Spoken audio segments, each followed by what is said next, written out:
The winner to organize the 2022 FIFA World Cup is Qatar.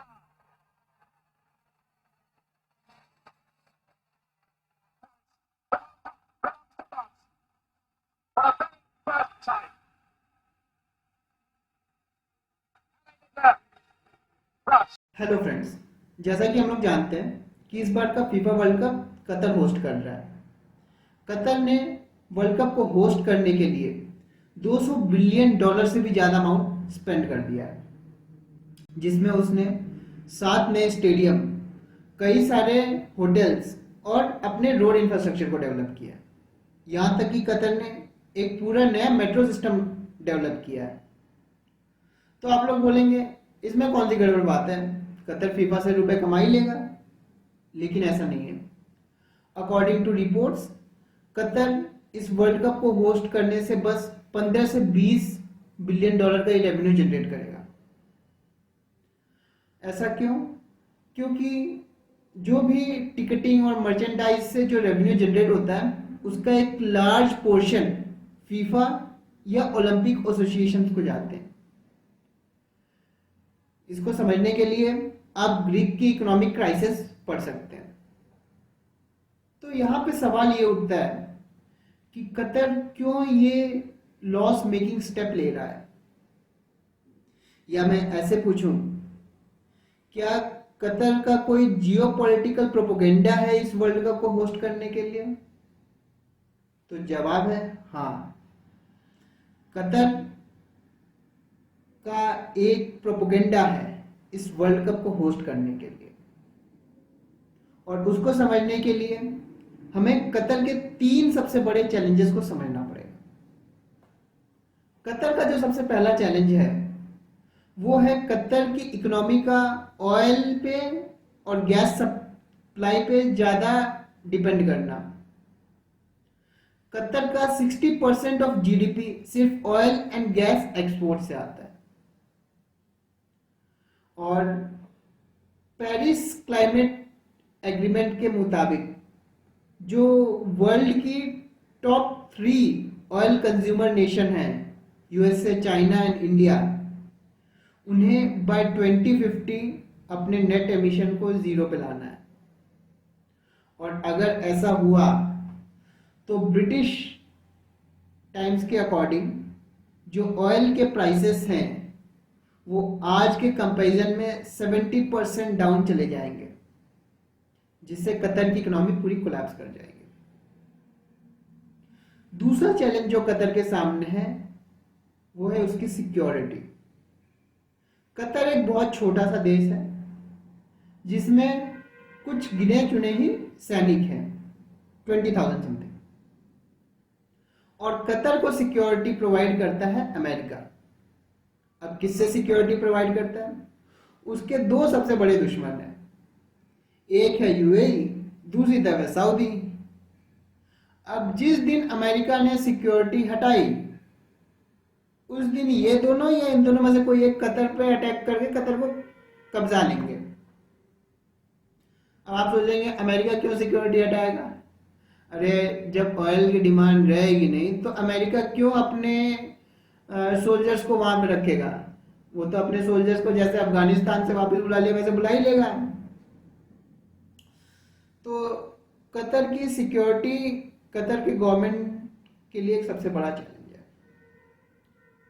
जो तीसरा challenge है Qatar के लिए वो है वर्ल्ड का परसेप्शन उसके लिए।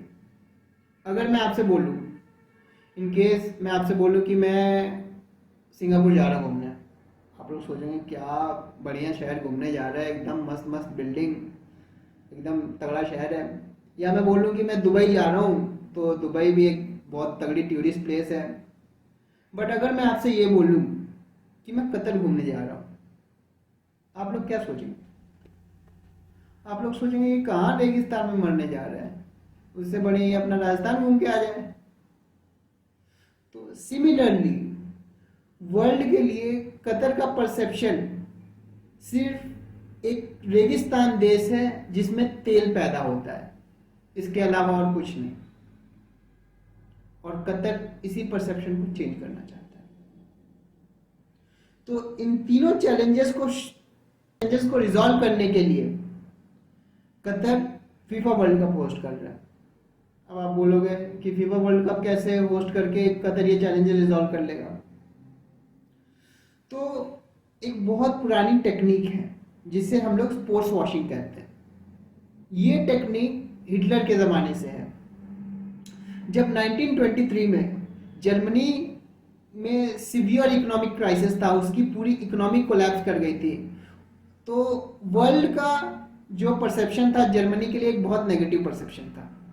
और फिर वहाँ से जो जर्मनी धीरे धीरे रिकवर करके आया और जब हिटलर के अंदर जो एक्सट्रीमली डेवलप्ड हुआ, तो वर्ल्ड में जर्मनी के प्रति परसेप्शन चेंज करने के लिए और अपना मैसेज देने के लिए हिटलर ने 1936 का ओलंपिक होस्ट करवाया था, जिसमें वो ये मैसेज देना चाहता था कि आइए और देखिए हमारे जर्मनी को, जो कि एक डेवलप्ड नेशन है, एक बहुत तगड़ा इंफ्रास्ट्रक्चर है, जहाँ पे रेसिज्म के पे कोई भेदभाव नहीं होता, सब इक्वली ट्रीट किए जाते हैं। तो सिमिलरली कुछ कतर भी ट्राई कर रहा है। कतर ये वर्ल्ड कप होस्ट करके एक तो अपना परसेप्शन चेंज कराना चाहता है कि वो सिर्फ एक रेगिस्तान वाला देश नहीं है, वो एक ऐसा देश है जहाँ पे एक तगड़ा इंफ्रास्ट्रक्चर आपको मिलेगा। और कतर के लिए ये सिर्फ एक मात्र वर्ल्ड कप नहीं है, ये एक एक्सपो है जहाँ पे फॉरेन पीपल्स आएंगे, जिनमें फॉरेन इन्वेस्टर्स रहेंगे। वो फॉरेन इन्वेस्टर्स कतर का इंफ्रास्ट्रक्चर देखेंगे, कतर का कल्चर देखेंगे और कतारी गवर्नमेंट का स्पेशल डिस्काउंट देखेंगे। इस वर्ल्ड कप में कतारी गवर्नमेंट ने एक स्पेशल डिस्काउंट निकाला है, जिसमें कोई भी फॉरेन इन्वेस्टर अगर वो कतर में इन्वेस्ट करना चाहता है तो उसे इजी लैंड एक्विजिशन मिलेगा। वो कोई रॉ मटेरियल इंपोर्ट कर रहा है, उस पर कोई टैक्स नहीं लगेगा। यहाँ तक कि जो इनकम जनरेट हो रही है नेक्स्ट 10 ईयर, उस पर भी कोई टैक्स नहीं लगेगा। तो इस तरह कतर फॉरेन इन्वेस्टर्स को बुला के फॉरेन कनेक्शंस बढ़ा रहा है, जिससे उसकी इकोनॉमी सिर्फ ऑयल पे डिपेंडेंट नहीं रहेगी। और जब वो फॉरेन कनेक्शंस तगड़े हो जाएंगे तो कतर उनके थ्रू इन्फ्लुएंस भी क्रिएट करेगा ताकि वो अपनी सिक्योरिटी बनाए रखें। तो यहीं पे मैं ये वीडियो ख़त्म करता हूँ और उम्मीद है कि आपको समझ में आया होगा कि कतर क्यों इतना इंटरेस्टेड था इस वर्ल्ड कप को होस्ट करने के लिए। धन्यवाद।